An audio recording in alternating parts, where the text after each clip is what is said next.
Or you've had a goal for a long time and you just can't seem to start.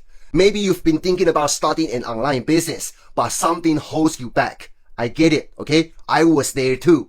I used to work a blue-collar job as a vehicle parts delivery guy. Did I ever imagine my online business would make over $3.4 million in just 3 years? Absolutely not.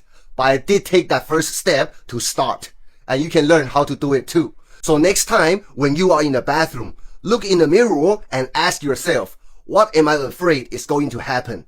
It's that fear of unknown. What makes a scary movie scary?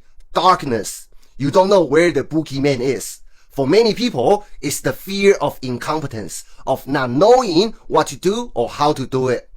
The most dangerous thing in business is what you don't know that you don't know. So pick up a course, hire a coach, find support from someone who has been there and done that, someone who can help you see through that darkness. Yes, there will be a small investment, a price to pay to achieve success. You pay a price for everything in life, okay? Ask yourself, how much are your kids or your family worth to you? How much will it cost you to live paycheck to paycheck for the rest of your life? And when your kids or wife ask for something nice or to take that dream vacation and you keep telling them the same lie, maybe next year, and you feel extremely disappointed in yourself, would you rather pay that price?